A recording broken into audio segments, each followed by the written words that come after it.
Muito bem, eu acho então que dá para a gente começar nossa gravação de conteúdo. Eu acredito que essa estreia vai ser muito boa, é um assunto que muito nos interessa, né? Nós estamos aqui voltando às origens, né? A minha mãe, Marisa Dário Alves, sempre foi uma grande especialista na área previdenciária. E com a sua aposentadoria, nós levamos um tempo fazendo esse trabalho, né, para os clientes, muita gente procurando ela. Em Rio Bonito, realmente, ela trabalhava com muitas pessoas, aposentou muita gente na cidade, era uma referência, né? E aí, com uma saída dela, né, a gente adotou outros serviços e caminhou para outros lugares e não demos continuidade a esse legado. Mas, graças a Deus, nós temos muitos advogados, amigos, clientes, né, como é o caso do Sávio e da Raeli, doutor Sávio e doutora Raeli.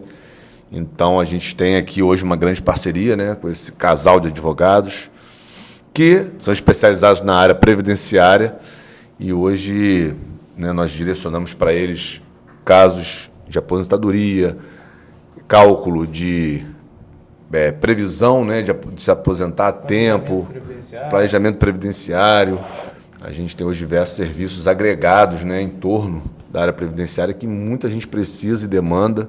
E a gente sabe o quanto isso é importante, né? Porque é uma vida inteira ali de planejamento, uma vida inteira que o cara, né, trabalha para desfrutar no futuro, né, de uma aposentadoria, ter uma qualidade de vida, ter uma renda melhor muitas vezes, poder usar, né, da sua saúde na terceira idade para poder ainda aproveitar o que resta da vida. E a aposentadoria tem um cunho muito importante, né, dentro desse universo de planejamento de vida das pessoas. O sustento na velhice, né? Também as pessoas se preocupam muito com isso. E a gente sabe que no Brasil a nossa previdência ela é precária, né? Os serviços previdenciários são muito precários. Por isso se faz tão importante e tão necessário os serviços de um advogado hoje previdenciarista, né? Porque, de fato, a população está muito desamparada. A gente que tem um escritório de contabilidade vive essa vida de INSS, requerendo benefícios para os empregados das nossas empresas, salário maternidade, auxílio-doença. A gente sabe como é difícil e precário os serviços previdenciários no Brasil. Então, é super importante ter os escritórios de contabilidade, terem essa parceria com advogados, previdenciaristas, com pessoas que vivem e estudam as leis, né? Assim como é a minha mãe, Marisa Dário Alves, né, que fundou o escritório. E essa é a origem dela, sempre foi muito especializada nessa área. E a gente hoje está aqui justamente para falar sobre isso, não é? Sejam muito bem-vindos, doutor Sávio, doutora Raeli. Bem-vindos a Dário Alves sempre. Olá. A gente está aqui, nós convidamos eles, né, para gravar esse conteúdo, para trazer para vocês um conhecimento, né, uma informação útil, de utilidade pública. Nós vamos tratar de muitos assuntos aqui, vamos falar sobre todos os benefícios do INSS, todos os problemas que vocês e nós aqui enfrentamos no dia a dia, como resolvê-los. Nem sempre a esfera administrativa ela é suficiente, né, o que nos obriga a ir para a esfera judicial, em última instância, né, porque não resolveu. E os direitos das pessoas eles não podem ser cerceados por uma ineficiência do Estado, do governo federal, que é, na verdade, isso, né? Você tem um banco de dados precário, arcaico, né? Funcionários mal preparados, desinformados, que são servidores públicos e a culpa não é deles, né? Eu costumo dizer que eles são apenas meios, né?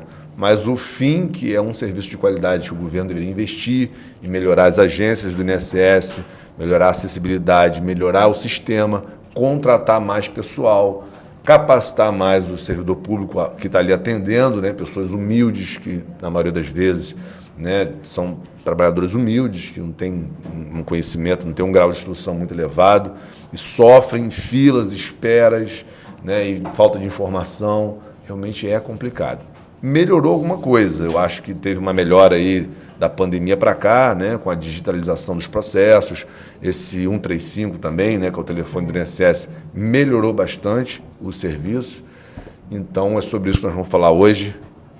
Doutor Sávio, doutora Raeli, a palavra está com vocês. Até ainda nessa linha do serviço, né, teve até recentemente uma greve, né, do pessoal do INSS, justamente nessa situação que você apontou, que é a qualidade do trabalho, né? Eles não têm culpa de estar nesse sistema.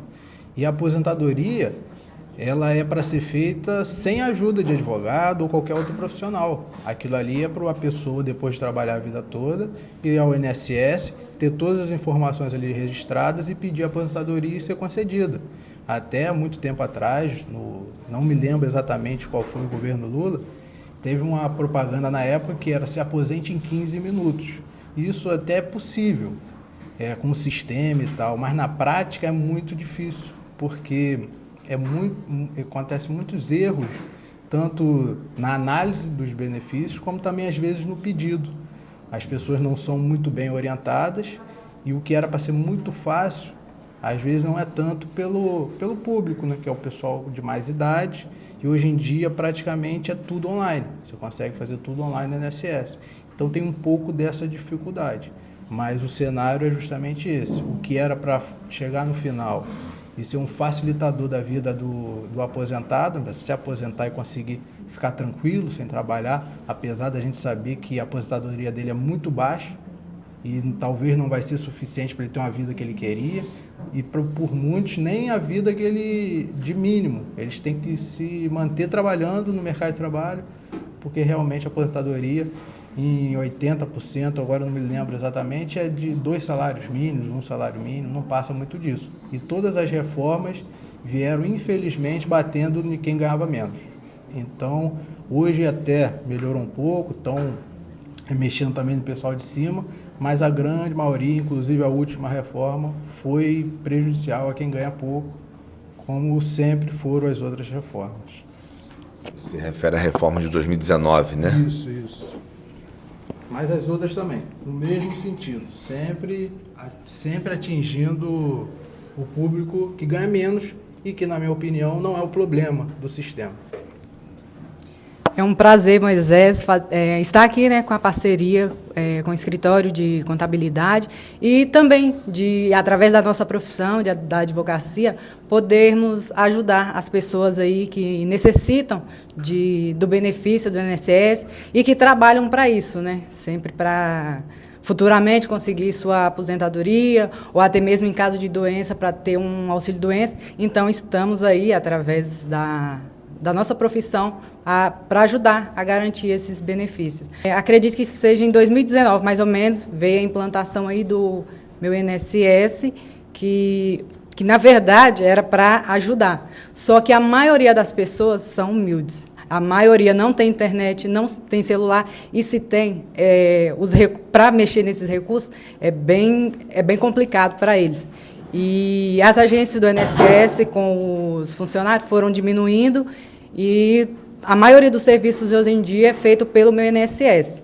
Então, ainda tem essa dificuldade, né, para as pessoas mais humildes que não conseguem fazer o pedido através do meu INSS, tem uma dificuldade de entrar no próprio sistema do INSS para fazer o pedido, alguns para fazer download de documento, a maioria não consegue fazer esse tipo de serviço, e o INSS também não orienta.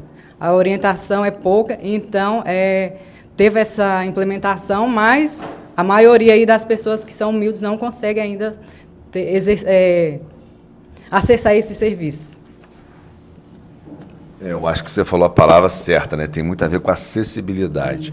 Porque algumas agências, como é aqui a de Rio Bonito, por exemplo, eu posso elogiar, porque é a principal que a gente convive, e realmente tem servidores ali muito antigos, muito experientes, com muita boa vontade, mas eu já andei por outras agências aí, em municípios ao redor, e foi assim, bastante difícil e precário o atendimento quando eu precisei.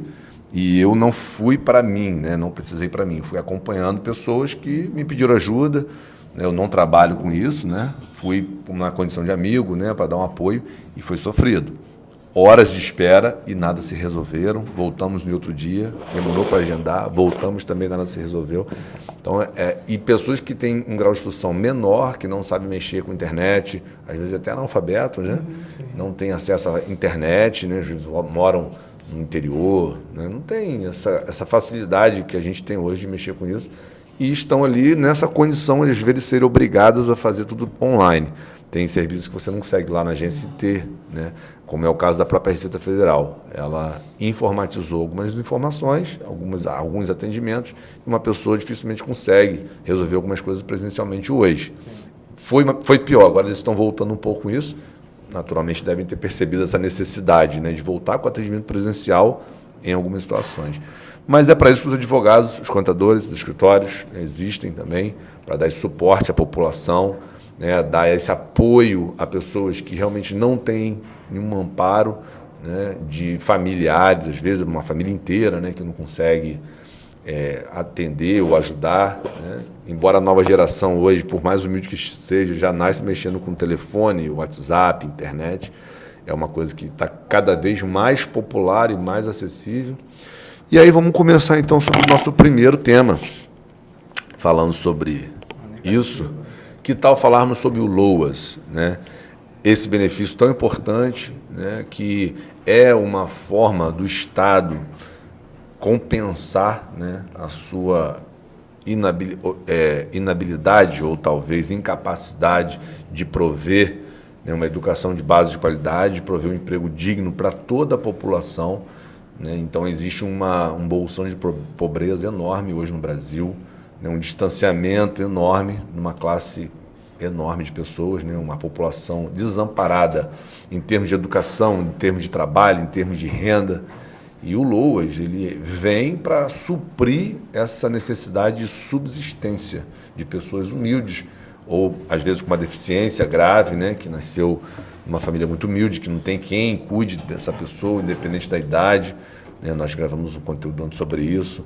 Eu acho super importante trazer, né, para quem está nos assistindo aí, informações para que você possa olhar para o seu vizinho, ou possa olhar para algum parente seu, para entender, né, o que é o LOAS e quem pode se beneficiar quem pode ter direito, né, a essa renda básica de sobrevivência que o governo, com uma política social, fornece, graças a Deus, né, porque às vezes você tem uma família que tem a condição de ajudar, e quantos não tem essa família, né?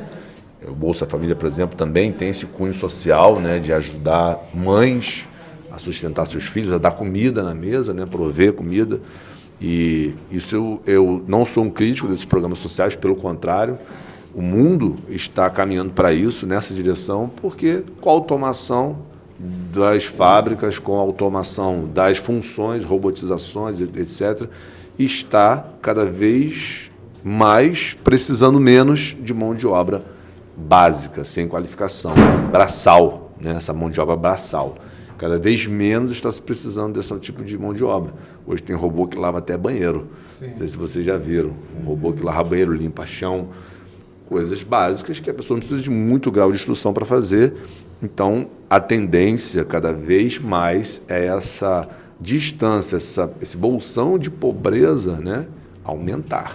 A não ser que haja uma revolução aí dentro da nossa estrutura, né, de educação no mundo, que realmente tem que ser um outro espectro, outro arranjo, né? Tem países aí da África, por exemplo, que são extremamente pobres, né? Não tem acesso a nada, nem a saneamento básico, nem a saúde, nem a educação. O que vai ser dessa galera? Então, existe aí programas, eu tenho escutado, né, essas empresas mais ricas do mundo falando sobre isso, que vai ter que ter uma renda básica mundial, uma espécie de LOAS, uma espécie de Bolsa Família mundialmente provida, né? Exatamente isso. Tem se falado muito nessa situação da falta de emprego, porque a mão de obra humana vai ser substituída pela automação, pelas máquinas. E aí, introduzindo esse tema do que a gente tem hoje, o LOAS, como você bem disse, é um benefício assistencial. Ele faz parte da nossa seguridade social, que dentro do nosso ordenamento jurídico, a gente tem um tripé aí na seguridade, que é a saúde, a previdência e a assistência. Então, por mais que o INSS pague o LOAS, ele não faz parte da previdência social, ele faz parte da assistência social, que é aquele benefício para quem precisa ser assistido pelo Estado por não ter condições de se subsistir. Então, aí que ele entra. Então, não necessita de nenhum tipo de contribuição, porque a gente não está falando de previdência. A previdência, sim, necessita. Então, para introduzir o tema, é justamente o que você falou. É um benefício assistencial que existe para as pessoas que não podem se manter. ou que tem um parente que tem uma dificuldade, uma deficiência, não tem como se manter e ela tem que largar a vida para ali tomar conta daquele parente e não tem mais nenhum tipo de auxílio do Estado. Apesar da saúde também ser gratuita, a gente sabe que está longe de ser perfeita. Então, as pessoas ainda com esse benefício, ainda com a saúde gratuita, mantêm a dificuldade no dia a dia, porque realmente existe muita pobreza no Brasil e falta de estrutura do Estado. Então, essa é uma introdução que eu estou fazendo para aí a Raeli conseguir destrinchar melhor como que funciona na prática, né, esse benefício LOAS. LOAS, como a gente diz, né, na verdade o LOAS é Lei Orgânica da Assistência Social, que prevê o BPC, que é o benefício de prestação continuada, que é justamente esse benefício assistencial para as pessoas deficientes ou com 65 anos ou mais, que não tem condições de se manter, e nenhum familiar também. Inclusive, não precisa nem ter contribuído para o INSS, né? Porque exatamente. Não é um direito adquirido com base nas contribuições, como você falou, isso aí é a Previdência Social. Então é importante já deixar claro essa diferença, porque tem muita gente que nunca pagou INSS na vida, né? E tem direito a esse benefício, faz parte desses requisitos. Então, a doutora Raeli traz para a gente aí um pouco desses requisitos, né, quais são os pré-requisitos para se conseguir esse benefício assistencial. Então, o BPC, né, conhecido aí popularmente por LOAS, ele é um benefício muito importante que ajuda muita gente. Esse benefício ele é destinado para pessoas para idosos, né, pessoas idosas a partir dos 65 anos de idade ou mais, ou pessoa com deficiência de qualquer idade. Só que deve ser comprovado aí o estado de vulnerabilidade. Então, são pessoas aí de baixa renda que não conseguem trabalhar, não conseguem garantir sua subsistência e não têm ajuda de familiares. Então, o governo tem aí, né, essa assistência social para ajudar essas pessoas que estão incapacitadas para o trabalho, também já são idosos, ou é portador de deficiência que não consegue trabalhar. Então, o governo garante aí, no valor de um salário mínimo, esse benefício, que é o LOAS, o BPC LOAS, que é o conhecido aí popularmente.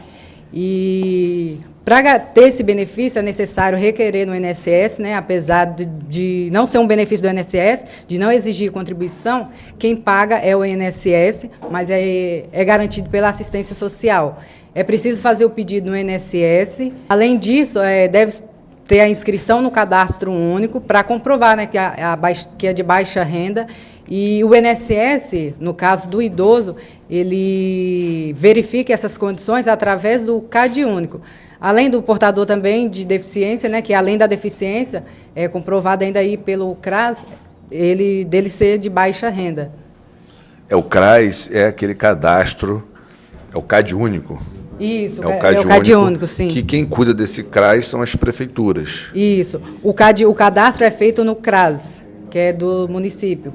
O que quer dizer o CRAS, essa sigla, sabe? O CRAS é Centro de Referência da Assistência Social, que fica localizado no município e onde as pessoas fazem o cadastro único, que ali informa a renda, o número de pessoas que moram com elas, e a partir dali é considerado ser de baixa renda. É importante a gente falar sobre isso, porque muita gente não tem essa informação, não está cadastrada no CAD único e não recebe o LOAS tendo direito. E você, sabe, falou uma coisa importante. Às vezes mora uma mãe com um filho deficiente, por exemplo, e ela é uma pessoa saudável, às vezes tem condição de trabalhar, mas ela precisa cuidar do filho. Então, ela não tendo a condição de trabalhar porque precisa cuidar do filho, esse filho, por exemplo, ele tem direito a esse LOAS. Sim. Ele preenche o requisito de renda per capita, porque como se trata de núcleo familiar, muitas das vezes você tem ali 3, 4 integrantes na família e um idoso, um deficiente e um casal, por exemplo, ou um homem e uma mulher em condições de trabalhar e trabalham, né? Cada um ganhando um salário mínimo, por exemplo. Mas aí quando você faz o cálculo da renda per capita, né, você acaba distribuindo 2 para 4 pessoas e acaba preenchendo esse requisito do LOAS. E quando você requer, né, o LOAS, um assistente social É assistente social que vai? Isso. É Isso. uma espécie de um perito, né? É a perícia da assistência social. É do INSS ou é local da prefeitura? É do INSS. Um perito da assistência social do INSS vai até a casa, até a residência, faz essa pesquisa, vê se realmente existe aquela família, se o cadastro, as condições do imóvel, né, a condição que vive aquela família, para atestar de fato a pobreza. Porque é isso, é necessário que se comprove essa condição de pobreza, né, de incapacidade de geração de renda, para que tenha jus. Até para evitar fraudes, né? A gente sabe que existe muita fraude no INSS, muita fraude, e isso é uma forma do governo ir lá e fazer o trabalho dele de checagem para garantir que isso não vai ser uma coisa tão aberta assim a fraudadores, né? Tem um mínimo ali de segurança. E Raeli e doutor Sávio, é interessante, outro dia eu estava falando sobre isso, as esferas dentro dos governos, nós temos 3 esferas principais, o governo federal, o governo estadual e o governo municipal. Basicamente, é o governo federal quem provê toda a renda, né, toda a geração e distribuição de riqueza do país. Ele que arrecada e ele que distribui. Os estados e municípios têm arrecadação própria também, mas pequena, não o suficiente para manter, mas é basicamente o governo federal quem distribui, né, a arrecadação. Mas por que é um agente da prefeitura quem vai até a casa ver?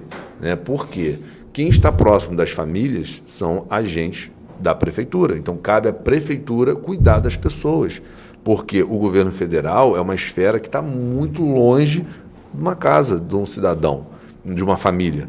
Então, essas esferas existem para fazer com que o braço do governo alcance todos, né? Alcance pessoas humildes, alcance pessoas em condições de pobreza, consiga entender qual é a dinâmica daquela comunidade, porque é muito complexo, o país é muito grande, é muita gente. Você precisa ter essas divisões, né, de funções. Então, é importante que o cidadão entenda que ele precisa procurar a prefeitura. Não adianta reclamar do governador nem do presidente. Ele tem que procurar a prefeitura, o CRAS, para poder se enquadrar nesses pré-requisitos, né? É um cadastro que deve ser super fácil para fazer. Deve ter muita gente que não sabe ler, inclusive, né? Que acessa. Interromper, que eu lembrei de um caso que a gente teve, justamente pela falta de atenção que o servidor do município teve. Ele fez um cadastro colocando que a pessoa ganhava um pouco a mais. Aí passava de um salário mínimo. Então, por causa desse pequeno erro, a pessoa teve indeferido o benefício LOAS, porque o cadastro no CRAS do município foi feito errado. Então, tivemos que entrar em contato com o CRAS para fazer um novo registro, mas aí já não foi possível mais conseguir junto ao INSS. Tivemos que entrar com um processo para conseguir o deferimento desse LOAS, que a pessoa tinha direito, só que por um erro cadastral, ela acabou tendo indeferido o pedido. Olha só que coisa importante. Então, a princípio, quando há o indeferimento, você não consegue recorrer ao próprio INSS, nesse caso aí. Ou até consegue, mas aí já vai direto para a justiça, que acho que pode ser mais... Consegue sim. A gente não precisa esgotar aí as instâncias administrativas. Tem o recurso, mas a maioria, assim, acredito, dos advogados já recorrem à justiça mesmo. Outra questão também, como você estava falando da renda, quando tem mais gente, é porque o benefício... a lei traz critérios objetivos, então ele não considera a realidade de fato de cada família. Então, os critérios objetivos são a idade ou a deficiência nem tão objetiva assim, né, que demanda uma perícia e tal, mas além disso a renda, que é prevista de 1/4 do salário mínimo per capita da família.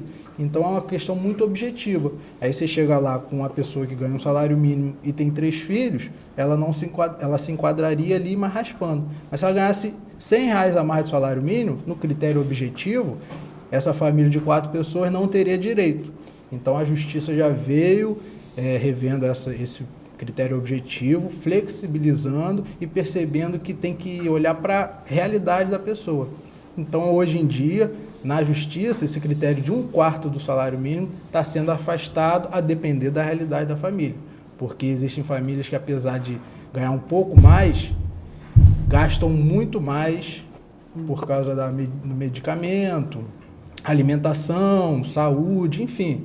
Então, o gasto é comprovadamente maior do que a renda para aquela família. Então, os juízes já entenderam isso e a grande maioria da jurisprudência vem nesse sentido, apontando a necessidade de olhar para a realidade daquela família e, às vezes, flexibilizar esse 1/4 do salário, e quem ganha mais também tem direito a depender da situação. Muito bem, muito bom.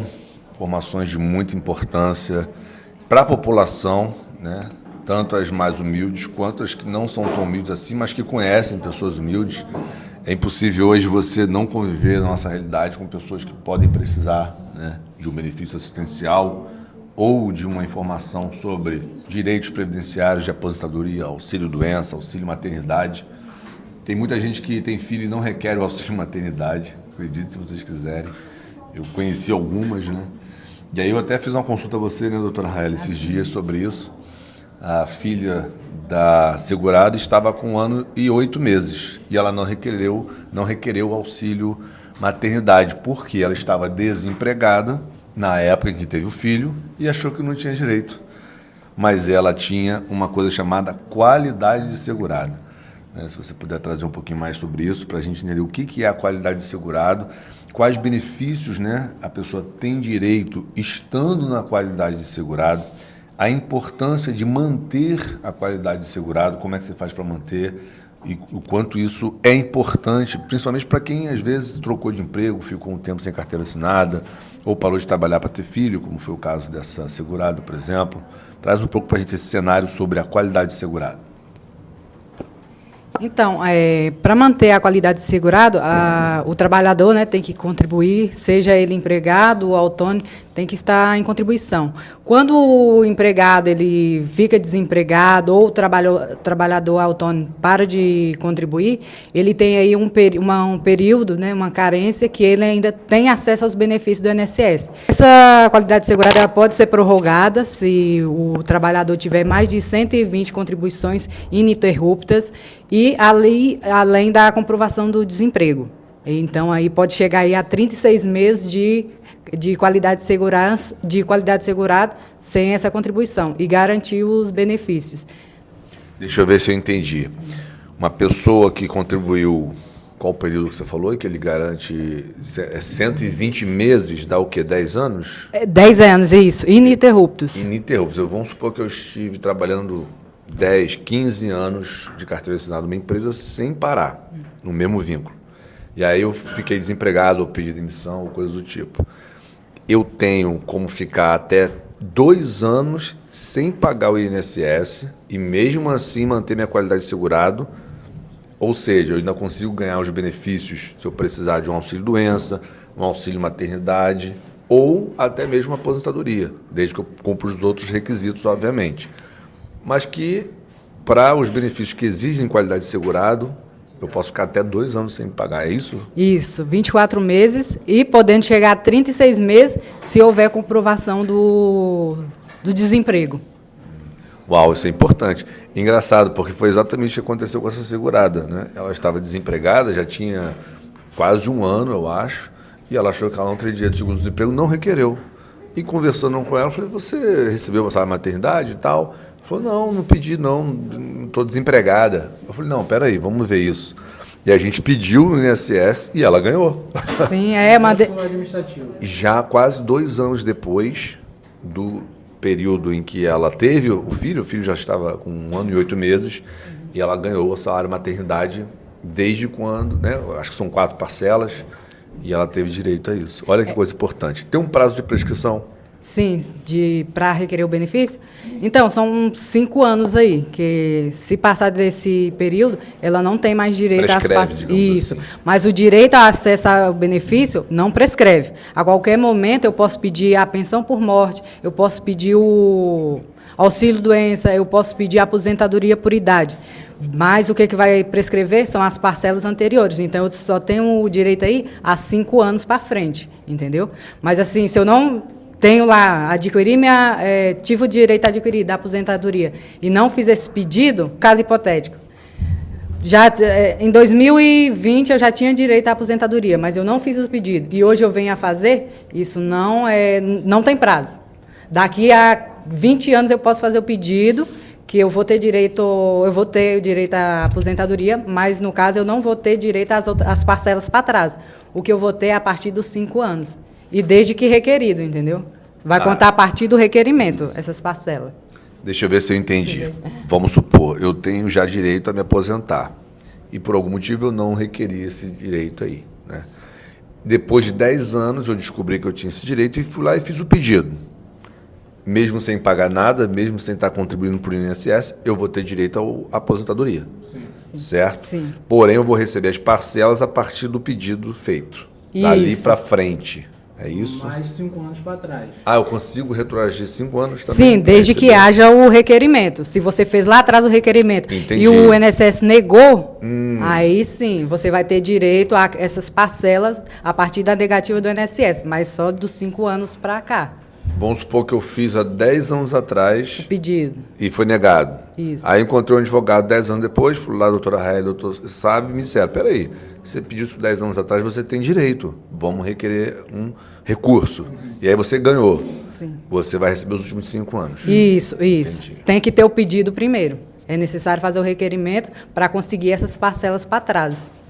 Entendi. Muito importante também isso, né? As pessoas, quando a gente não tem informação, o conhecimento da lei, elas acham que não tem direito. Por isso que é importante consultar um advogado, porque vocês estão estudando a lei o tempo todo. Então, é fundamental, né, que as pessoas se informem sobre isso, principalmente quem teve a negativa, né? Exatamente. Quem teve a negativa, acredito que é mais intuitivo, vai realmente procurar ajuda do advogado. Mas a pessoa antes... ela não costuma ir, é como você falou, ela acredita que não tem e não procura saber, mas é bom procurar. Hoje em dia tem muitos advogados aí, na internet você consegue muito acesso, você consegue falar com um advogado para você ter um mínimo de orientação para também não perder um direito tão importante. Então, a gente atende muito mais quem já foi ao INSS e teve negado. Mas também atendemos pessoas que, por mais que sabe que pode fazer sozinho, até porque a gente explica que o requerimento de aposentadoria você não precisa de auxílio nenhum, nem de advogado, nem de contador, nem de qualquer outro tipo de pessoa, mas tem gente que não quer, prefere que o advogado faça, porque aí a gente vai reunir todas as informações, a documentação, e vai fazer o requerimento junto ao INSS. Mas assim, não é obrigatório, mas muita gente quer justamente por saber como o INSS trabalha. Tem muita burocracia, às vezes é um documento que falta, que eles não dão oportunidade de juntar, apesar da lei dizer que tem que dar essa oportunidade, né? Você tem que falar assim, eu não posso conceder agora porque faltou o documento X. Mas muitas vezes, em vez de falar da falta do documento, já indefere. Então, por isso, muita gente, apesar de não precisar, procura um advogado, é o que a gente faz também, e faz o requerimento administrativo. Mas a nossa maior clientela, os nossos clientes mesmo, é quem já foi ao INSS, tentou e teve negativado e vem com a gente. Aí a gente vai, analisa a situação, vê que realmente tinha direito e não conseguiu por um detalhe aqui e ali, um documento que não foi levado em consideração, ou mesmo que não foi oportunizado ao segurado levar aquele documento que faltava, o que seria uma questão muito simples, né? Mas o INSS dificulta a vida do segurado, que tem que ir para o advogado, infelizmente vai ter que pagar esse advogado, a gente trabalha com isso, mas aí já gerou todo o transtorno de atraso na aposentadoria e também de perda de um valor, porque ele vai ter que pagar o serviço do advogado, em razão de muitas vezes falta de atenção do servidor, ou até mesmo do sistema que deu algum problema, ou a falta de informação ali. Mas aí o cenário é basicamente esse. Então, o nosso cliente principal é o que já teve negativado. E tem até alguns casos, assim, até deixar a Raeli falar, que é interessante, de algumas situações que o pessoal acha que não vai ter direito, mas tem. Antes da Raeli complementar isso, eu vou falar sobre o que você trouxe, extremamente bem colocado, essa questão de em que momento a pessoa deve procurar um advogado. Porque, por exemplo, é fácil você ir até o INSS e protocolar seu pedido de aposentadoria. Até online. E no meu INSS, lá no seu telefone ou num computador, e protocolar. Isso é fácil. E em tenda negativa, a pessoa procura um advogado. Isso aí é o caminho natural, acredito eu. Mas aí você trouxe um ponto. A pessoa vai perder tempo. A pessoa, às vezes, vai ter frustração porque achou que estava ganho o jogo e chegou lá, perdeu.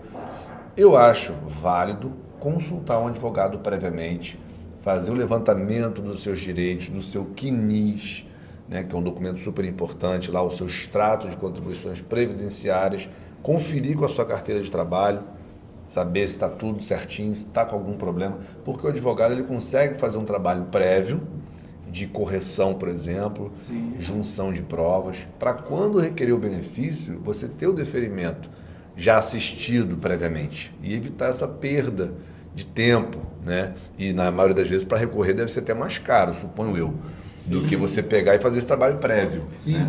Que vai trazer mais segurança para o segurado, né? Então, a maioria das vezes, a carteira de trabalho e o CNIS, eles não estão em conformidade. Tem ali a anotação na carteira de trabalho, mas não consta o vínculo empregatício no CNIS. Isso aí não tem contribuição, né? Na verdade, no CNIS não consta, o empregador deixou de recolher as contribuições ali do empregado, mas se consta na carteira de trabalho, esse vínculo ele vai ser contado para a aposentadoria lá no INSS. O INSS reconhece esse vínculo, então basta juntar ali a carteira de trabalho, que esse vínculo vai ser reconhecido. E as pessoas que não têm a carteira assinada, por exemplo, no caso do servidor temporário contratado, né, pelo município, muitas vezes não tem anotação na carteira, trabalha por contrato e não tem contribuição do município. Essa situação é possível, né, ser revertida na justiça, levando os documentos, testemunha e comprovando que foi exercido o trabalho e o INSS vai reconhecer esse tempo de contribuição e vai contar para a aposentadoria. Já tivemos casos em que um cliente chegou lá pedindo o BPC. Ele trabalhou 20 anos para o município. Aí eu dei uma olhada, né, pedi para ele, falei assim, até perguntei, mas nunca trabalhou? Ele falou, não, eu sempre trabalhei 20 anos mais ou menos no município. Perguntei se tinha documento, tinha os contra-cheques, tinha a certidão de tempo de contribuição, pegamos mais umas fichas financeiras junto ao município e trouxemos testemunha. E conseguimos na justiça reverter, né, a situação, a decisão do INSS, que foi negado porque não tinha prova no INSS. Ele fez o pedido, o INSS analisou, não constava nada, nenhuma contribuição no CNIS. Aí o que a gente fez? Demos entrada no processo e conseguimos, levamos as provas, contra-cheque, ficha financeira, certidão de tempo de contribuição e testemunhas. Aí conseguimos a aposentadoria para ele. Ficou muito grato, sempre que vai lá, agradece, porque chegou a pedir no BPC, que é uma pessoa que trabalhou 20 anos e hoje acredito que está com 67 anos hoje. Acho que é isso a idade dele. Então, já todo, né, vulnerável mesmo, uma pessoa humilde. E também, né, poder garantir esse tipo de benefício para a pessoa, conseguir a aposentadoria para ele, foi muito gratificante e vem sendo. Assim como o LOAS, qualquer benefício que a gente consegue, que é difícil. Conseguir, né, os benefícios para as pessoas é muito gratificante e ele também, né, ficou grato com a aposentadoria, que temos aí um salário mínimo que o LOAS não garante, e além de não ter que ficar, né, naquela questão do CRAS, porque o do LOAS tem que ficar sempre de 2 em 2 anos, você tem que ir lá atualizar seu cadastro, tem que levar a renda da sua família. E a aposentadoria não, aí é permanente, é dele e vai com ele até a morte. O LOAS não garante o 13º. O LOAS não garante o 13º. Não tem, né? Não tem o 13º. É um trabalho bonito até, né? Se você parar para pensar, realmente ajudar as pessoas, ainda mais quando são pessoas humildes, né? Isso é muito bacana. E olha só que coisa engraçada, você está trazendo aqui uma informação. Esse segurado provavelmente já tinha 65 anos, para ele conseguir se aposentar com 20 anos de contribuição, né? Preencheu o requisito da idade e do tempo mínimo, né? E com a reforma da Previdência, praticamente hoje só existe aposentadoria por idade a partir dos 65 anos, tirando as regras de transição. Né? Tem uns pontos e tal, mas é bem difícil. A aposentadoria por idade é só a partir para homens 65 hoje, 65 anos, 15 anos de tempo de contribuição e 62 anos para a mulher e 15 anos de tempo de contribuição para as pessoas que já estavam contribuindo antes da reforma. Após a reforma, quem começou a contribuir após nessa data são 20 anos para homem, 15 anos para mulher e 65 de idade e 62. Muito importante isso. Uma dúvida, doutor Sávio e doutora Raeli. Uma dúvida super importante para você que nos assiste aí, presta atenção nessa pergunta. Eu sou um trabalhador rural, uma pessoa humilde, que tenho lá minha rocinha, que eu vendo meus legumes, minhas verduras na feira, nunca assinei a carteira, nunca trabalhei para ninguém e nunca paguei INSS. Mas eu sou um trabalhador rural. Eu tenho direito a uma aposentadoria? Pode ter direito, sim, desde que cumpra aí, né, a idade, que é 60 anos para homem e 55 anos para mulher, e 15 anos de tempo de contribuição. Esse tempo de contribuição ele é contado a partir da atividade rural da pessoa, então não há recolhimento, mas tem que comprovar que a pessoa está exercendo o trabalho ali por 15 anos. Eu tenho que estar em atividade, o rural. Mesmo que eu não tenha pago o INSS. Isso, mesmo que tenha contribuição. Eu preciso comprovar que eu exerço a atividade rural. Aí, tem essa comprovação aí dos 15 anos. E não teve nem alteração, né, com a reforma, não foi alterado. Não houve alteração aí na aposentadoria do rural. Mantém aí os 60 anos de idade para homem e os 55 para mulher. E mais os 15 anos... Nesse caso que ele falou que ele vendia o produto, tem diferença?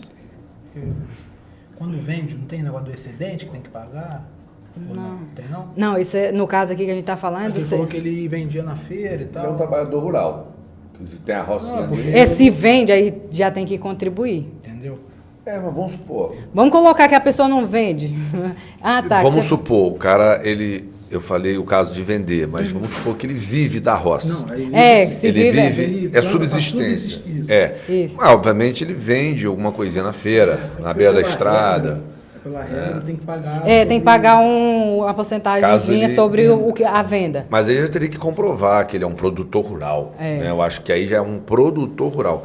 Eu estou me referindo a uma categoria... É o segurado especial que só trabalha ali para sustentar a família. Vende ali uma banana, uma jaca, uma laranja. Na prática a gente sabe como que é, mas na teoria tem essa diferença. Sim. Se você vendeu um chuchu... você já vai ter que fazer Já vira um produtor rural com atividade remunerada. Já vai ter um segurado especial, só que você, em cima do excedente, que você, sobrou aqui, alimentei minha família, mas sobrou aqui um dinheirinho não, um produto. Tem que falar no microfone, senão não dá para escutar. Porque se a pessoa vai e produz para a subsistência dela e da família, todo mundo ali está nesse contexto de... trabalhador rural. De sustento, trabalhador rural, segurado especial. Só que aí ele alimentou toda a família, só que tem um excedente ali, que ele não pode guardar também, porque estraga, então ele acaba vendendo. Sobre essa venda, ele não deixa de ser um segurado especial, não perde a qualidade ali, mas sobre essa venda ele vai ter que pagar uma contribuição. Entendeu? Por INSS. Exatamente. Mas é só nesses casos. Se não há esse excedente, se não há essa venda, aí não paga nada. Mesmo 15 anos de trabalho para subsistência na roça, ele não vai precisar contribuir nada. Mas sobre qualquer tipo de excedente, ele teria que fazer essa contribuição. É o que é a previsão legal. Claro que na prática isso é muito difícil, né? Até porque às vezes a pessoa pode vender 2 vezes no mês, 3, ou nem vender, passar 2 meses sem vender. Pode trocar com o vizinho? Pode trocar, então assim, mas assim, trazendo para o que a gente quer dar um destaque. Sim. É a pessoa que trabalhou no setor rural, para subsistência, plantando e tal, tem direito mesmo sem contribuição. É só comprovar todo esse período. Às vezes ele é sindicalizado e tem testemunha, tem vizinho, então todo tipo de prova, nesses casos, é válido e é bom ter todo tipo de prova e não achar que é demais. Prova nunca é demais, ainda mais quando estamos falando de INSS, de justiça, porque quando eles querem, eles vão recorrer até lá em cima. Então, tendo prova, leva. Se o juiz achar que não é necessário, beleza. Mas a gente levou. Você já antecipou a pergunta que eu ia fazer para a doutora Raeli. Como faz para comprovar esse tempo de trabalho rural? Porque, vamos supor, o produtor rural, e aí é uma outra pessoa, uma outra categoria que a gente tem que falar, ele tem inscrição estadual, ele vende a produção dele, planta, colhe, vende, tira a nota fiscal, ele trabalha e recolhe INSS, obrigatoriamente, mesmo sendo um produtor rural e mesmo sendo um segurado especial. Agora vamos falar especificamente desse cara que vive da roça para a família dele, está lá no interiorzão, lá tem água, tem banana, tem porquinho, tem galinha. Ele praticamente planta lá uma rocinha de feijão, ele vive dali, mandioca, etc. Dá para viver assim, muita gente vive assim. E ele nunca pagou INSS, viveu a vida toda dele, ele, a mulher, os filhos, vivendo da roça. Como ele comprova essa condição? E nós estamos falando que esse cara nunca pagou INSS. Então, ele fez 60 anos e está lá 30 anos naquela vida, sem trabalhar para ninguém, vivendo da roça. Esse cara, como é que ele chega até o INSS, comprova essa condição e se aposenta, mesmo sem ter pago nada? Então, esses trabalhadores que trabalham, né, só para a própria subsistência e da sua família, é considerado no INSS como segurado especial. Ele, para comprovar a atividade rural, é um pouco complicado de trazer as provas, mas sempre tem. Por exemplo, a certidão de casamento, que consta como lavrador ou trabalhador rural. Testemunha. As testemunhas são muito importantes também. Sindicato rural. Sindicato rural, certificado de diploma dos filhos, da formatura, boletim dos filhos, sempre consta ali, ou até cartão de vacinação dos filhos também, sempre constam. Ou os pais, né, que também já trabalharam lá atrás como rural, pode ser trago também essas provas. Tem muita coisa que, pela condição de vida do cara, ele não tem praticamente documento, às vezes, ele não tem nada que prove isso. Mas você já trouxe um rol de provas importantes. E, se não me falha a memória, o mais importante de todos é o atestado do sindicato rural. Todo município tem um sindicato rural que cuida dessas pessoas, né? Muitos fornecem, inclusive, para o governo, né? Tem aquela economia familiar que eles fornecem alimentos para merenda, por exemplo. Esses caras estão documentados, eles são mais fáceis de você comprovar. A Emater, se eu não me engano, acho que dá esse atestado, por exemplo.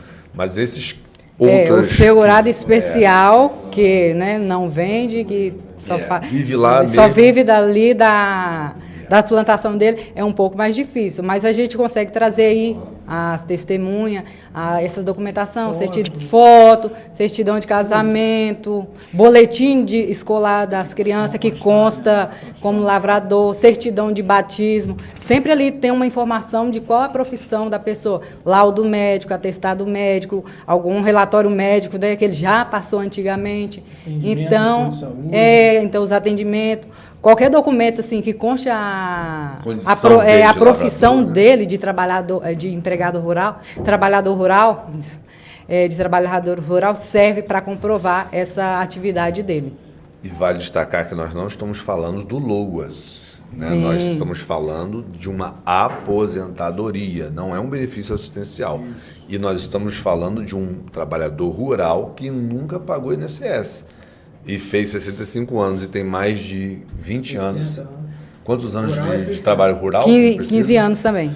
No mínimo 15 anos de trabalho rural e 60 anos de idade. Nunca pagou INSS, tem direito a se aposentar, certo? Exatamente. 60 anos homens e 55 mulheres. E... Ele tinha falado do produtor rural, não se encaixa aí, não se encaixa? Não, produtor rural eu acho que é uma condição diferente pela formalidade, né? O cara tem uma inscrição, ele tem que... Individual, né? O trabalho individual. Tem o individual e temos também o empregado rural, que tem a anotação na carteira. Não, o produtor rural que vende assim, não. É considerado como individual, contribuinte individual. Esse tem atividade remunerada, porque quando você vende, tem inscrição estadual, tira nota fiscal. Esse, acho eu, até que ele precisa pagar o INSS de forma compulsória. Sim. Né? Ele é obrigado a pagar o INSS, porque a base de cálculo do INSS é a atividade remunerada, né? O segurado especial, ele comprova a atividade rural dele, não é diferentemente dos outros benefícios do INSS, né, que tem que ter ali o efetivo recolhimento das contribuições. O segurado especial não, ele tem que comprovar a atividade dele, não precisa ter a contribuição, mas a atividade dele na condição de rural é preciso ser comprovada. Por isso o nome segurado especial. Né? A gente está trazendo que o aposentado, o segurado especial, né, que vai pedir aposentadoria rural, não precisa da contribuição, basta comprovar a atividade. Então, em regra, a gente sabe que tem que ter a contribuição, mas em alguns casos não. Então eu vou trazer um detalhe do trabalhador urbano, que mesmo sem contribuição, ele pode se aposentar. É no caso quando ele é empregado, trabalha de carteira assinada, só que o empregador dele nunca recolheu o valor do INSS dele. Então, ele no final de 15 anos de trabalho, foi pedir aposentadoria e descobriu que o patrão dele nunca recolheu a aposentadoria dele. Ele mesmo assim vai ter direito, é claro, preenchido os outros requisitos da idade, ele vai ter direito à aposentadoria mesmo sem ele ter contribuído, porque nesse caso a responsabilidade pela contribuição era do patrão e o empregado não poderia ser prejudicado sobre algo que ele não tinha autonomia, porque era o empregador que tira do salário do empregado e manda para o INSS. Se houve essa falha no recolhimento, a culpa não é do empregado. É a culpa do empregador e também do INSS, que deixou de exercer seu poder de fiscalizador. Então, ele não fiscalizou aquela relação, permitiu que o empregado ficasse por tanto tempo trabalhando sem a contribuição. O empregador, se realmente recolheu, tirou do salário do empregado, não passou, ainda cometeu um crime de apropriação indébita previdenciária, mas isso não vai prejudicar o empregado na hora de aposentadoria. Não vai prejudicar no sentido de que ele vai ter direito, mas vai prejudicar porque no INSS provavelmente eles vão negar. Apesar de já existir entendimento consolidado, tanto administrativamente como na justiça, de que apresentada a carteira de trabalho totalmente preenchida, sem rasura, o INSS tem que considerar mesmo sem recolhimento. Mas, na prática, existem ainda muitas situações em que a pessoa trabalhou, assinar a carteira, mas como não recolheram, ela vai ter a negativa e vai ter que procurar um advogado e vai ter que despender tempo para resolver a situação, porque o INSS muitas vezes não aceita e não fiscalizou quem deveria fiscalizar. Eu já vi muito caso desse. A única prova que o empregado tinha era a carteira preenchida. E o INSS precisou e exigiu algo a mais, um extrato do FGTS, alguma coisa que trouxesse mais um elemento para aquela carteira assinada ali. Quando, na verdade, a lei é clara em dizer que a carteira assinada é, sim, um meio de prova, que não exige complementação. Exato. E isso eu vi várias vezes acontecer. E é interessante você estar levantando esse ponto, porque existe um termo, né, jurídico para esse desconto que é feito do empregado e não repassado ao governo, porque é como você disse, é uma substituição tributária. O dever de pagar é do empregador, né? O direito de pagar é do empregado.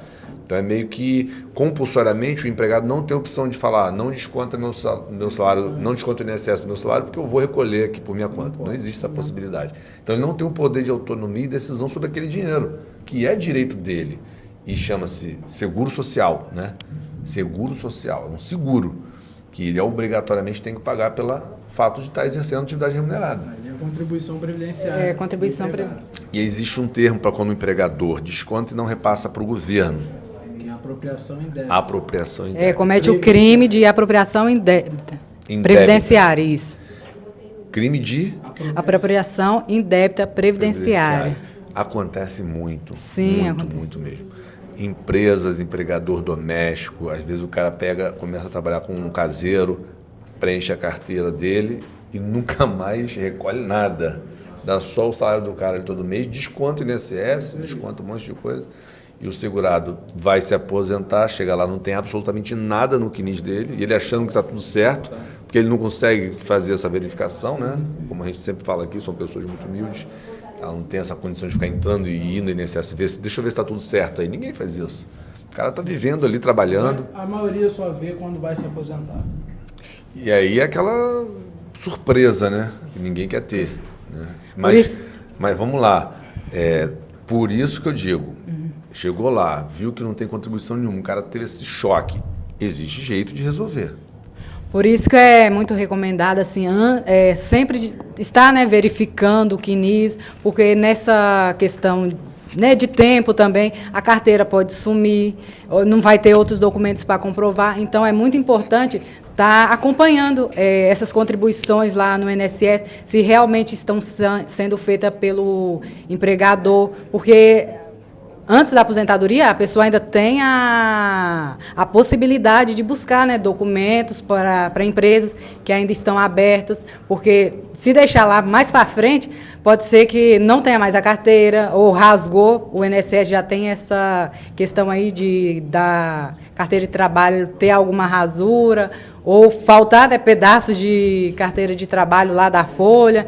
Então, tem essas questões. Então, é muito importante a pessoa já estar acompanhando no CNIS para ver se realmente as contribuições estão sendo feitas pelo empregador, para ter a possibilidade de ir até, né, o empregador, ou até de juntar os documentos, contra-cheque, que ao longo do tempo vai sumindo.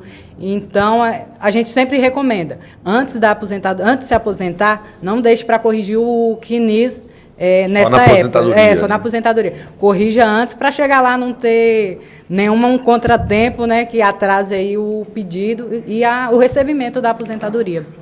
E vale a pena destacar também, importante, né, essa informação, que o CNIS por si só, ele já é o suficiente para a pessoa ter todos os direitos garantidos. Sim. O que está no CNIS não se discute. Sim. O problema é o que não está no CNIS. Por isso, doutora Raeli, que essa sua informação da pessoa hoje assistiu o nosso conteúdo, entendeu a importância do CNIS, ir lá no INSS ou acessar sua carteira de trabalho digital e o aplicativo no celular Meu INSS, quase sendo Gov, e verificar se o seu CNIS está correto, ou levar para alguém conferir. Às vezes a pessoa não tem condição de ver, mas ela tem ali as informações que ela sabe que, né, teve o trabalho, leva num escritório como o de vocês, por exemplo, e pede para conferir.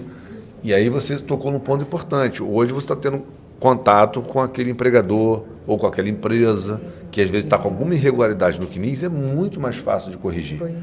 Diferentemente, você vai se aposentar daqui a 10 anos, sei lá, 10 anos. E aí você está trabalhando com a empresa 20 anos atrás. Você não tem mais contato, não sabe mais quem é o contador, não sabe onde estão os documentos, não tem mais nada daquilo. Tem gente que perde documentos em enchente, queimada, né, ou mudança mesmo, né, normal. Dificulta muito.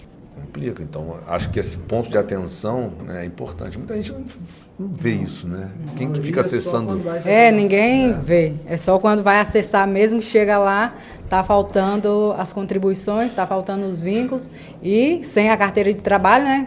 Que, inclusive, a maioria, às vezes, não tem nem a carteira assinada, o que dificulta mais ainda da comprovação do vínculo empregatício. Então, trabalhou sem carteira assinada? Então, já procure também a empresa para ter acesso aos documentos, ou mantém, né, os contra-cheques guardados, os documentos, ou mova até uma ação trabalhista também, para reconhecer esse vínculo aí, para já incluir no INSS, porque depois a empresa vai fechar, o empregador vai sumir. Então, para arranjar esses documentos vai ser muito mais difícil.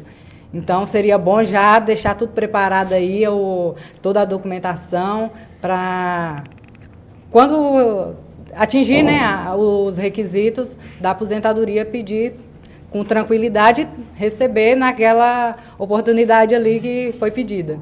E quando você está perto de quem pode prover as informações e os documentos, né? Isso é muito importante.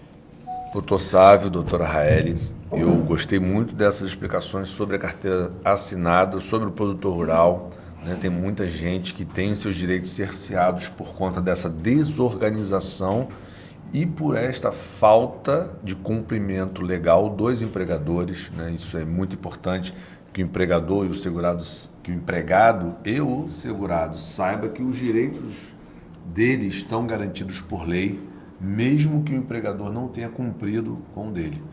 Tanto empregado doméstico, caseiro, pessoal que trabalha em alguma empresa, tem muita empresa aí no interior que usurpa da mão de obra sem cumprir com seus direitos, né? Então a gente sabe que isso, a lei protege. É isso aí, só para ressaltar, é o que você falou, o direito é garantido, só que a gente precisa de prova para que realmente na prática esse direito seja garantido mesmo. Então, você que é empregado, segurado, qualquer coisa que seja relacionada ao trabalho, se exerce alguma atividade remunerada, já reúna todas as provas. Independente da boa relação que você tenha, de achar que está tudo certo, mas guarda, porque você não sabe se vai precisar. Porque se não precisar, tudo bem, mas se precisar e não tiver, aí complica. guarda e confere o CNIS. Sim, né? sim. Confere, sempre aliás, e hoje primeiro confere o CNIS, depois... Isso. E hoje é um acesso rápido. Você vai na internet e se tiver alguma dificuldade, pede alguém. Se quiser um aprofundamento na situação, consulte um advogado. Então, não deixa para depois, porque é muito pior quando você está mais velho, precisando daquela aposentadoria, não conseguir. Depender de documentação que você não tem mais, de pessoas que você nem sabe nem onde está. Aposentadoria, auxílio-doença, salário maternidade. Todos os benefícios. E tem um tema também muito polêmico, que é a pensão. Né? E aí nós estamos falando de pensão por morte, principalmente. Né? Não sei se tem outro tipo de pensão, de separação. Tem INSS, ele só paga a pensão por morte. E nós estamos falando da companheira ou companheiro e dos dependentes. Isso. Hoje, como está sendo tratado a pensão por morte após a reforma? Houve alguma mudança relevante ou continua tudo igual como era antes? Como é que está a questão da pensão hoje por morte? Antes da reforma. Mudou o quê? Algumas alterações na pensão foram feitas, né, antes da reforma mesmo. Como antes da reforma, da lei que fez a reforma da pensão, o cônjuge ou o companheiro tinha a pensão vitalícia. Hoje não, já é estabelecida ali as idades. A pensão vitalícia hoje em dia é só a partir dos 45 anos. Menos de 18 contribuições, a pensão é devida apenas 4 meses. E se tiver também a união estável aí, apenas de 2 anos, é de 4 meses só que é concedida essa pensão. Passou desses prazos aí, das 18 contribuições que o falecido tinha, ou se a união estável é mais de 2 anos, aí temos a categoria aí de idade para o companheiro ou cônjuge, né, receber essa pensão. Temos aí essa limitação de idade para receber a pensão. A vitalícia agora é só a partir dos 45 anos.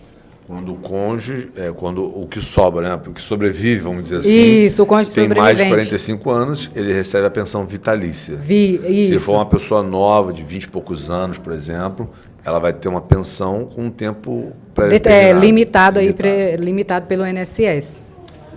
Eu acho que o que mais dá problema nas pensões por morte é quando a pessoa não é casada, não tem filho e mora recentemente, ou já mora há algum tempo, mas não tem nada que comprove essa união estável, a não ser testemunhas, né? Não tem nada documentado. Muita gente acontece isso, vai morar junto e, né, casado está pela fé, vamos dizer assim, e na hora que falece um dos cônjuges, geralmente o que trabalha, ou mesmo que os dois trabalham, o outro também passa a ter direito a mais essa pensão, né? Isso é um direito garantido também. E aí, acredito eu que o que mais dá trabalho é comprovar essa união estável. O que vocês trazem de recomendações para quem está morando junto hoje, por exemplo, seja há pouco tempo ou há muito tempo, mas que não formalizou, não tem uma conta de água, de luz, de telefone, de cartão em nome dos dois, geralmente fica tudo em nome do provedor, né? Isso é muito comum, e aí não estou falando nem de homem nem de mulher, né? Do hosteio ali familiar, geralmente todas as contas ficam em nome daquela pessoa, e a outra que está ali morando já às vezes 2, 3 anos, 5 anos, não tem nada registrado no nome dela, e ela realmente vem a perder, né, esse cônjuge ou essa companheira, e aí vai requerer a pensão por morte e encontra um monte de dificuldades para comprovar essa união. Como é que vocês recomendam aí que as pessoas tomem precauções para que isso não aconteça? Então, os indeferimentos maiores que temos mesmo é da união estável, é da comprovação, né, de companheiro ali, do companheiro sobrevivente com o falecido. Quando está casado, tem filhos, então o INSS não é de indeferir, não. Raramente tem esses indeferimentos.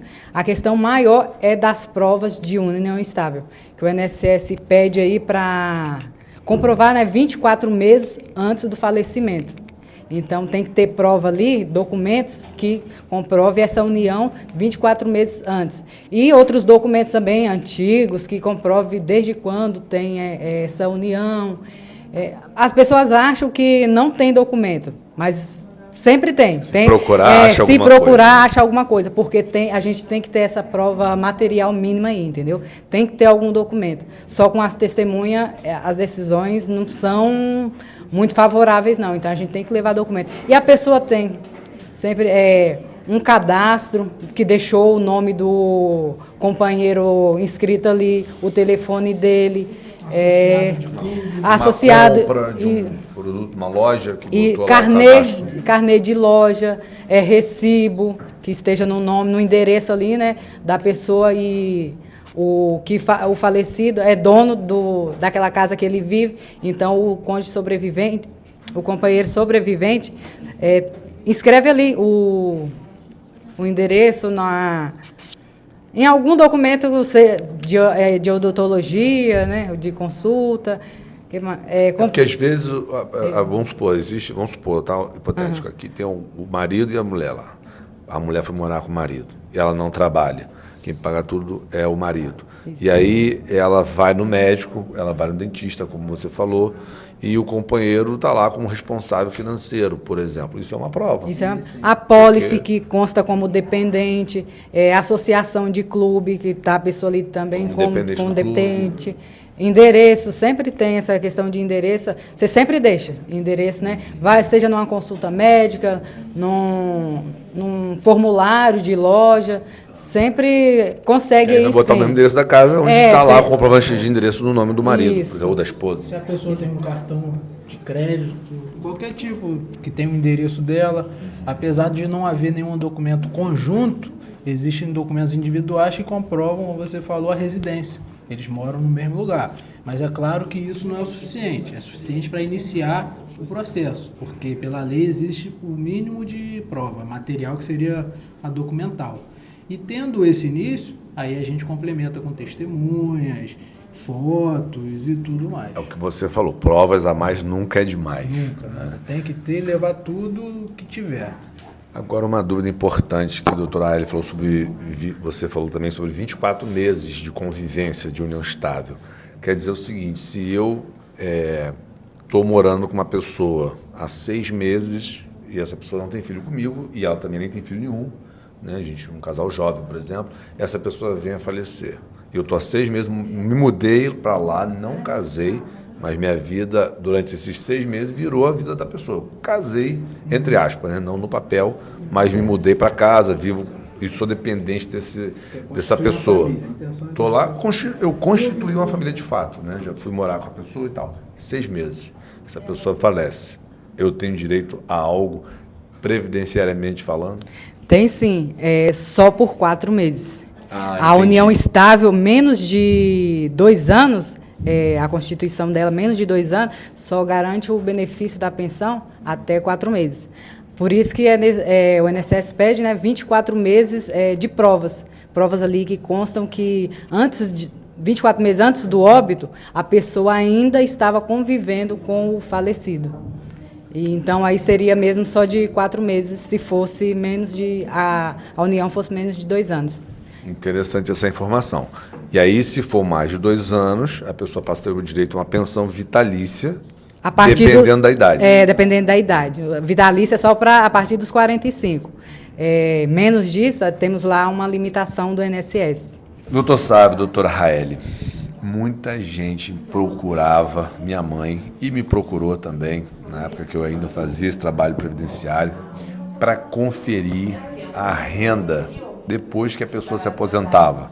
Vinha lá a carta de concessão com um cálculo da renda e eles sempre traziam para a gente conferir, com medo da renda não estar correta. Qualquer 200, 300 reais ali por mês é muito dinheiro, porque a expectativa de vida aumentou muito, então você vai levar muito tempo recebendo aquele benefício. 200, 300 reais ali, 50 reais que seja, eu acho que já faz uma diferença enorme. Hoje, vocês conferem esse cálculo, fazem esse trabalho de conferência, revisão, como é que está essa questão? Está tendo menos erro por ter melhorado a informatização ou ainda tem muito erro porque o período de cálculo ele vem desde julho de 94, Isso. Né? É muito tempo, de média, pode ter muito erro ali.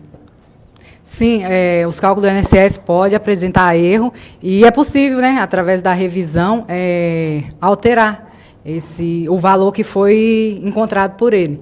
Mas a maioria mesmo das indignações do pessoal quanto à renda é de não acompanhar o salário mínimo. Ah, me aposentei com 3 salários mínimos, hoje eu estou recebendo 2. Então, o que acontece? O reajuste do salário mínimo, ele não acompanha o reajuste do INSS. O do salário mínimo, o reajuste sempre é maior do que o do INSS. Por isso que os valores dos benefícios sempre, né, vão caindo conforme vai aumentando o salário mínimo. Mas, se tiver algum erro nesses benefícios, no cálculo do INSS, pode ser, sim, revisto, ou se foi reconhecido em alguma ação trabalhista, um vínculo, né, que traz ali as rendas, e sejam até rendas maiores, é possível também a gente pedir que refaça os cálculos, inclua esses valores, para ver se tem ali uma vantagem na RMI, que é a renda mensal inicial, mas sempre pode ser revista aí no prazo aí de 10 anos. Então, se você acha que, né, apresentou algum erro aí, saiba que pode ser feita essa revisão tanto no administrativo quanto no judicial. É possível, sim, rever esse cálculo aí. É interessante essa informação. Vamos supor que eu me aposentei, né, ganhando R$3.000 por mês. Daqui a 5 anos eu ganhei uma ação na justiça de reconhecimento de vínculo, que eu tinha uma remuneração até maior, que não foi inclusa no momento em que eu me aposentei. Mesmo estando aposentado, eu consigo pegar essa ação judicial e requerer administrativamente no INSS para a inclusão desse período, desse salário, desse período que foi reconhecido o vínculo, e revisar o cálculo. Isso, é possível sim pedir a inclusão desses valores aí, dos salários, né, na revisão dos cálculos. Pode ser feito sim. Outra possibilidade que você falou, eu tenho, por exemplo, estou aposentado há 10 anos, ou 8 anos, por exemplo, eu consigo fazer a revisão de cálculo desde que eu me aposentei a qualquer momento. Ou existe um prazo para isso? Tem o prazo aí de 10 anos, decadencial de 10 anos. Passou disso, não posso mais revisar não pode ser revisado. Bastante coisa, né? Bastante. Então por isso tem que já analisar, ver se teve algum erro, que aí é possível pedir a revisão sim. Muito interessante. Tem muita gente que reclama muito dessa questão também do reajuste, né? Eu me aposentei ganhando teto. Hoje, quanto mais tempo a pessoa passa aposentada, a tendência é que o salário mínimo e a renda vai encostando no outro. Por quê? Sim. Você já explicou, a renda do salário mínimo, o reajuste, né? Ele é maior do que da remuneração, que é mais do que o salário mínimo. Então, com o tempo, isso vai encostando no outro. Isso aí. Não é que tem algum erro, é o critério de reajuste do INSS, né, dos diferente. Benefícios, é que está gerando essa distorção. É uma distorção, né, de certa forma. Sim. É uma distorção porque a própria Constituição garante o reajuste para que haja uma plenitude do benefício diante das condições. Quer dizer, se há uma inflação, o reajuste tem que superá-la.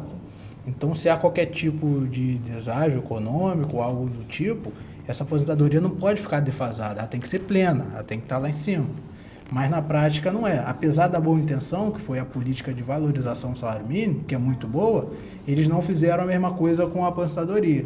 Então, investiram nessa política, que é correta, para que o salário mínimo tenha um mínimo ganho real, né, de fato. Só que aí esqueceram de também incluir a aposentadoria. E aí gerou essa distorção. Essa distorção que na prática as pessoas não entendem e mesmo que entendam não aceitam. E estão corretas, porque você contribui, pega um dinheiro seu todo mês, leva para o INSS, acreditando que no final você vai estar garantido e chega lá, tudo aquilo que você trabalhou é cortado pela metade, é reduzido até um salário mínimo. E ainda que você consiga iniciar com um bom salário, não vai ter para onde correr, com o passar do tempo vai ser reduzido, comparando com o salário mínimo, que no final das contas é o que baseia a nossa economia, porque se a pessoa ali ganha o mínimo e eu estou aposentado ganhando perto dela, então estou ganhando o mínimo. Não teve nenhuma vantagem de contribuir mais do que o salário mínimo, né, durante o período, para quem pode escolher a remuneração. Né? Exatamente, sem contar que você inicia a sua aposentadoria não com 100% da sua média, porque é uma média que é feita. Então ela pega 80% de tudo. É 80? Antes da reforma. Antes da reforma era 80%, agora é 100%. 100% Antigamente era 80% das maiores contribuições, excluía os 20 menores. Atualmente já inclui as 100% das contribuições. Aí faz uma média Aí do faz período. a média. Desde julho de 94. Desde julho de 94. E aí você vai receber 60% dessa média. E vai ter um acréscimo de 2% a cada ano que você supera os 15 anos. Tempo mínimo. Exatamente. Então, se você só tem 15 anos de contribuição, mas contribuía sobre 4 mil, quando você for se aposentar, você vai receber 60% da sua média. Pode ser até menos, e por isso que a gente diz que pode chegar até um salário mínimo, porque dificilmente alguém passa a vida toda ganhando bem, ainda mais quando você inicia a sua carreira, que normalmente você inicia com um valor bem mais baixo e vai crescendo com o tempo. E depois é feita essa média, e nem 100% da média você vai ter, só 60% em regra, mais 2% a cada ano que supere os 15%. Essa questão de renda de aposentadoria gera muita revolta, gera muita indignação das pessoas que estão se aposentando. E aí fica aqui nossa recomendação também, né? Eu como profissional da contabilidade, com 2 advogados previdenciários, fazer uma recomendação para que as pessoas façam um planejamento tributário corretamente. Quem está perto de se aposentar, faça esse cálculo antes da entrada na aposentadoria, para já conferir o resultado ou, dando entrada por conta própria, após sair o benefício, né? Pega a carta de concessão com a memória de cálculo e leve para os advogados revisarem o cálculo, para saber se está correto, porque qualquer R$50 por mês, ao longo de anos, ainda mais com essa distorção de reajuste, isso faz diferença, né? Na vida de um aposentado. Geralmente a velhice nos traz muitos gastos né, que ninguém quer ter, remédio, médico e tudo mais, e qualquer dinheiro ali é importante, né, para os aposentados que têm uma renda limitada. Geralmente são pessoas que, na maioria das vezes, não vão ter uma renda complementar, elas param de trabalhar de fato, né, ou por incapacidade, ou por não querer mesmo, né, trabalhou tanto a vida toda.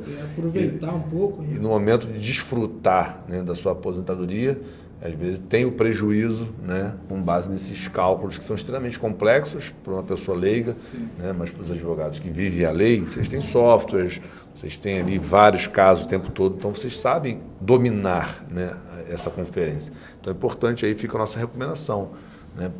Se você está com dúvida, né, e se aposentou tem 5 anos, por exemplo, está com dúvida, vai no advogado, confere, se tiver tudo certo, ok, fez um investimento em pagar essa consultoria.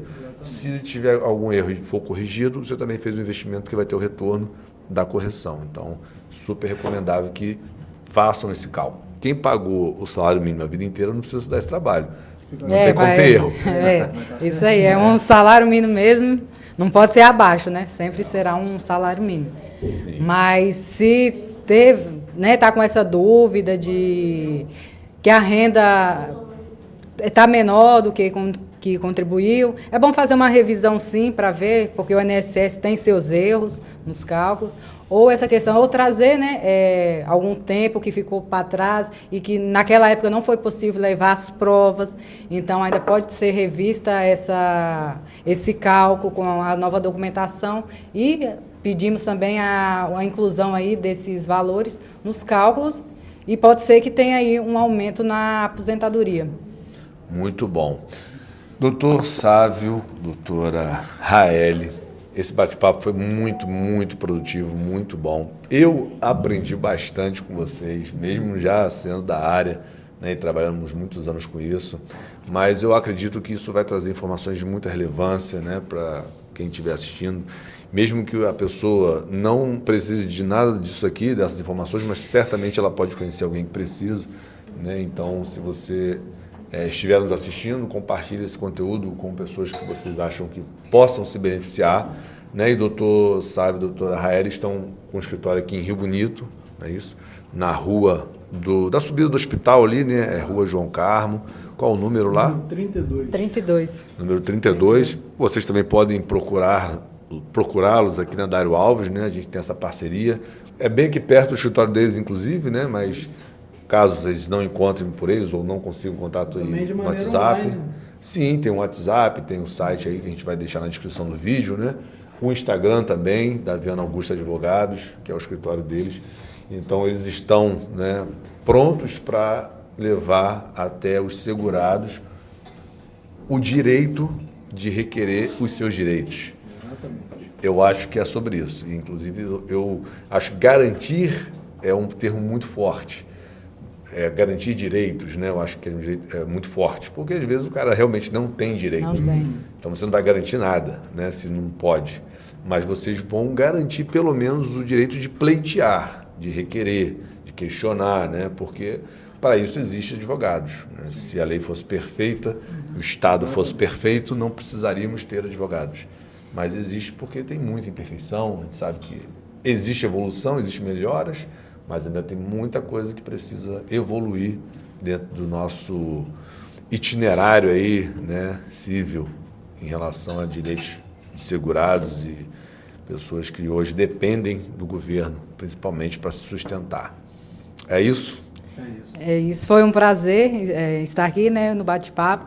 E se alguém aí tiver alguma dúvida, pode mandar para a gente, que ficaremos felizes em respondê-los. É isso aí, quero agradecer e só reforçar isso. Estamos baseados aqui na cidade de Rio Bonito, mas também fazemos atendimento online em todo o Brasil. Temos casos no Pará, em Minas, Mato Grosso, Bahia, porque atualmente é tudo online. O próprio INSS já descentralizou a sua produção, ou seja, não é mais o pessoal do INSS de Rio Bonito que vai analisar os casos de Rio Bonito. Vai tudo para uma central e é redistribuído a nível nacional. Então, até para evitar fraude, aquela pessoa que conhece...